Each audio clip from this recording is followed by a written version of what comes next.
So my idea is something a bit different. So I'm not like a ethical hacker, pen tester, or something like this. I'm a test consultant. I work at Objectivity currently. I'm a public speaker, so I'm traveling on conferences, and I'm a security enthusiast. So like there is always this formal security sign-off at the end of the project. So there is like external team doing the security testing, and in most of the cases, it's too late to fix anything they found.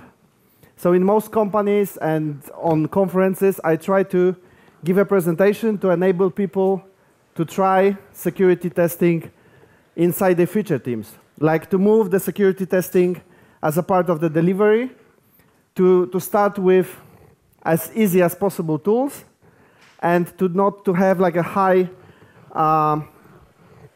entrance point that you need to hire a security expert or a pen tester to be able to run the security testing. So the solution that we found was the security scanners. And this is what I will be talking with you about. So we will start for a few minutes about why security is important. Why or is it really so hard to start security testing? How we can run security scanners. There was a part about alternative tools. So I will speak about the automation being done in Selenium, and then OWASP ZAP scanner as a tool that can be used for security scanning. The alternative applications are like a bonus part. I move it at the end of the presentation. If there will be time, I will show them to you. If there will be no time for it, you will still get it as a part of the slides that will be delivered by the organizer. And we'll speak a bit about what are the required investments to start such security testing, and what are the benefits that you can get for your project, for your company, without such a huge investment in external security company or certificates that cost, I don't know, thousands of dollars. So the first step I want to speak about is why security is important. How many of you like heard about something that is connected with security that happened on the market? Yeah. So the problem is the data integrity, the data management. There is the whole discussion and regulations related with GDPR. So people give up to different organizations their private data, then they have the right to be forgotten, and everything is connected somehow with security, that there shouldn't be any possibility to steal those data. There is economic impact of the cyber attacks. So there are few powerful politicians, for example, who use Twitter. And some of them, for example, Donald Trump, if he's tweeting something, it can change the economics in different continent or a different region. Like I remember the situation when he was saying on Twitter that they are preparing rockets to attack North Korea, and then Japan and China market just fell down, just because of one single tweet. If that account would be taken over by hackers and they could tweet anything they want through Donald Trump's account, probably they can change the economics worldwide. And there's the whole IoT and digitalization of daily life. So one of the things that I remember from my previous company, there was once a moment when Facebook was down for 3 days. Or maybe not 3 days, it was several hours. But whole organization knew about it, and they were so sad that they cannot see Facebook. And nobody cares about the delivery, about the new features, about the testing. Everybody was speaking, is the Facebook up or not? When it will be? When it will be fixed? I need my notifications coming up. I need my data to be sent to me. And it was so funny. So I was working in a product that was a call center. It was like cloud-based call center solution. And we've got a module which was payment, card payments. So we were collecting like the payment credit card data through your telephone. You were putting like DTMS codes for it. And then we were pushing to the HTTPS gateway to make a payment that you are paying for your insurance or for buying a house or buying a car. And we had a yearly audit. And every time the audit happened, we've got a lot of problems because there was a lot of overtime hours and a lot of findings by the auditors. And we wanted to start security testing on our own to feel prepared for the audits. So we started discussions with the management, that we want to do security testing. And the first responses, like the easiest responses we got, was that domain is huge, we don't have experience in it, the external experts costs like £1,000 per day, and we don't want to invest so much money because the auditors already cost us a lot of money, and that it costs a lot of time and money to start the security testing, to even be like a starting point for the first security tests. So we got the automated functional testing. That was mainly done in Selenium, in a WebDriver. And we were seeking for a place when we can start having a bit of knowledge or a bit of application that can help us with the security testing. And that's how we found OWASP ZAP. So this is an open source solution that has a lot of integrations. And it works as a proxy, so it's behind your test automation. It's between your test automated script and your web browser and the web service, and it collects all the data that's moving between, and it analyzes all the inputs, outputs, and everything that happens, and it shows you if there are potential vulnerabilities. So the easiest way is just you have it as a proxy set up for your browser, you run your tests, it analyzes all the network movement, and then it produces the report. It's an open source application, so the first step of big investment for security testing is done. You don't have to invest in licenses. It has 25 languages, so if you're in a different country and you want to use it, probably there is a UI translation for your native language. It's got a lot of features like proxy itself, the automated scanner, there's a passive and active scanner, and they are fully automated. They don't require from you any additional knowledge to run them. You just click with right click and then run tests, or run scanner, or run spider, or whatever is the name. And it gets you a lot of plugins, dictionaries and other plugins to make the testing more efficient. So then the starting point to have security scanners doesn't require like a huge trainings, certifications, any additional investments. It's just an installation of the open source application. So this is an example of the UI. So, oh, sorry. It doesn't work that way.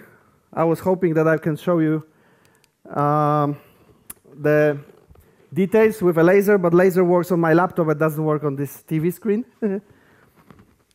Or maybe if I move it this way, oh, it works. So here's the UI. You can see the requests and responses over here. You can see the headers over here. And then you see the content over here. At the bottom are all the findings, the alerts, and the details. You can have an HTTP report of the details. It's in the bottom right corner. So for every potential vulnerability that is being found by a scanner, you've got a description, you've got the parameter, the type of attack, the way how attack was performed, and there's always a list of URLs if you want to learn more about this vulnerability. So you can learn security testing by just doing security testing and then reading the links that it provides you. So if there's like a vulnerability that doesn't apply to your application, you don't have to invest your time to learning it because it's not shown on the report. If it's shown on the report, you read about it, then you go through it and you decide if it's a false positive or not. One of the bad things in security scanners, it's that they produce a lot of false positives. So you have to invest a lot of time to just filter out the false positives. But you get all the knowledge how to do it by just clicking on those links and reading through it. You can ask developers. Usually developers should know how to produce secure software. So if you show them the report from ZAP, for example, you show them the URL, the parameter, the type of attack, they can easily, inside their code, double check if it's a false positive or not. It will take them seconds, and you will have to spend sometimes hours to reproduce it or not. But it's a good starting point. It doesn't cost additional money. It costs like 1 or 2 hours per day to like self-upskilling, reading about those things, and just learning about them. So how to start? How to enable the scanner? How to decode it? The easiest way, here is an example of the WebDriver definition. So when you've got like on top, you've got like a browser equals Firefox. This is a simple Selenium implementation, how to run automation tests. Then you've got like a Firefox proxy. You just have it as an else. And then you set up the proxy for the HTTP, for HTTPS. You set up a port number, and it works. That's basically everything. We've got an example with localhost, because I was having the tests being run on the same machine where I was having the ZAP installed. If it's a separate machine instead of localhost, you just put an IP number. And that's it. No additional money. Open source software, and no complicated knowledge is required to just start doing this. Then if you want to decode of each of the potential OWASP top 10 vulnerabilities, and you can learn about them, and you can expand your knowledge about them, it's not the level that you can be a external security team expert. You are not a pen tester, you are not ethical hacker, but you can do like a first impact of security scanning on the delivery of your feature before it's released later and later, being moved through penetration testing, through performance testing, and then security testing at the end. And everybody say, no, we need to release it in 3 or 5 days, and there is no time to fix any security findings. We will fix it in the next release. You can do it in advance. It's all shifted left for the delivery team. Like the feature team, the developers and testers are running the first level of security scanning.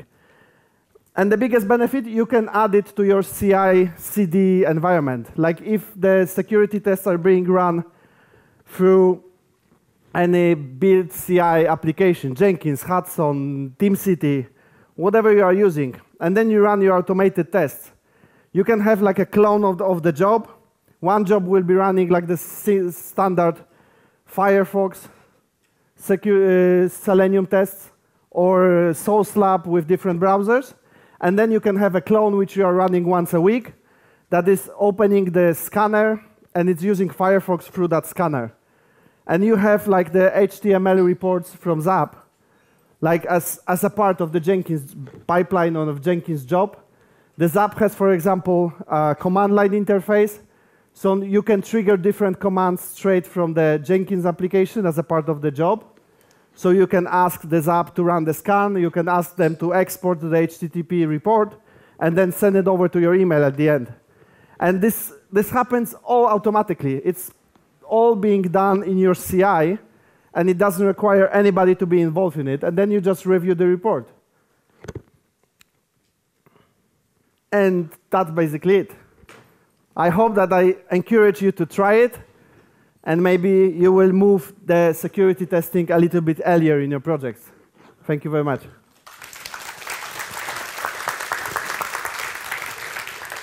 Thank you very much. Please don't forget to rate the talk. And we have some questions. Yes. So let's start. How secure is to input sensitive data through DTMF? Does it compromise the security of the whole system? So that's a very good question. So as you heard before from Nokia representative, they are doing security testing on their own on different network devices. And in the PCI DSS, which is the certification for the payment card information, there is, from the last few years, there is additional definition that is called connected systems.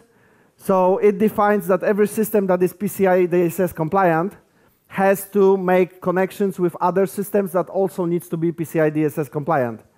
So for example, from our perspective, the DTMF was secured, but we were doing that based on the interpreters of the telephony operators, that they provided us with the data, that they are secure, and the DTMFs cannot be read easily by any external person. And then we were sending that data to the payment gateway, and it was not being done through DTMF, but through HTTPS with different security algorithms. And it was never compromised or never raised by PCI DSS organization that this is not secure to do it through DTMF. And PCI DSS is being owned by MasterCard and Visa. So the assumption is that if they feel that this is secure, then everybody should feel that way. Okay, next question. I think it will be very easy to give a response. Do you use mobile app for the payment? Yeah, so we do not. So the way how we were doing the payments is like there is, you have a call with an agent who is trying to sell you a house, an insurance, or a car. And if you are willing to do a payment through your telephone, he asks you to press 1 on your keyboard or mobile telephone or the landline, and then you are being transferred to a fully automated module, which asks you to provide the numbers through the DTMFs. So there's no like external application. It's all being done through a voice communication. So the DTMFs are being sent because of the voice that you make, the message, beep, or whatever you call it, when you press it, through the voice communication, and then it's being decoded on the interpreter of the telephony operator to a number and sent over to us. Okay, next question. Is there any way to automatically filter false positive from the report? Can AI help? I hope so. I hope so that AI can help. So one of the biggest problems currently with the security scanners, at least those free security scanners, is that they produce a lot of false positives. I know that in the UK there's Declan, who is building an application which is a little more intelligent than straight scanners, and it's learning and it's filtering out false positives and false negatives. But the problem with those more intelligent applications, usually the problem with them is that they cost a lot of money. Like you have to pay several $1,000s per single license to test a single URL page or 5 different URL pages, and it costs a lot. Sometimes it's like investing this 1 week of free people is a lot cheaper with using a scanner that can be used on any application you've got. Everything that is through a web or got an API or got a database behind it, you can use that scanner. You just have to invest each new application you start with. You invest this several days to investigate the false positives. Okay, have you tried to perform security testing on mobile app using WasP-Zap? Any recommendation for mobile security testing? So I never tried to do it, but I feel it's possible. So a few weeks ago, I met with people from, what's they called, Avast, how it's called, like, what's the name, antivirus. So I met them in Prague, and they were running automation on the desktop application in ApplyTools through a web browser. So the UI was open inside the browser, and they were running WebDriver tests to click on different things and to get all the screens from ApplyTools. And I asked them, if you put a proxy over there and you try to do it with WasP-Zap behind it, does it also test the security testing? And they asked me to give them 2 weeks to respond. They try it out, and it works. So probably if there is any way to open, for example, a mobile application inside a browser, and if you set up a proxy behind it, it should be working with WasP-Zap as a proxy to analyze the movement and to analyze the fields in forms and other things if they are secure or not. So I think it should be possible. Okay, and one more last question. Shouldn't be false positives eliminated instead of adding them to an ignoring list? If there is no time to get rid of these at the time of detection, why think that later there will be more time for that? Okay, so let me go back on this. So the false positives means that the scanner thinks there is a vulnerability, but the vulnerability don't exist over there. It's not like moving in to fix later. It's just confirming that this is a false indication. So for example, we got the database, and we allowed to give any input inside that database, and it was treated as a plain text, and it was pushed inside the database. So when the scanner was trying to do an SQL injection inside the form and adding like comma and plus and some sort of attack, it was stored in our database, but it was never run as an SQL operation. So you were not able to do any drop table, alter table, or any other operation. But because the scanner was thinking that if we add the SQL injection attack at the end, and it's being collected by the application, that it means that that application is vulnerable for the SQL injection. Because you can add an SQL injection command, and it's being loaded by the application. So this is a false positive. Because you store it as a plain text in your database, and then if you produce it out from your database, it's still a plain text string, and it's never being run as an SQL command. So this is nothing that needs to be fixed later. It just doesn't exist over there. It's just an indication, oh, maybe there is an injection, and you just prove it isn't. And you just store it on a Confluence page just to remember about it. Because if the next month or after half a year, it appears again, you just go through this Confluence, oh, I got it like half a year ago. It's still the same false indication. You don't have to analyze it from scratch each time it appears.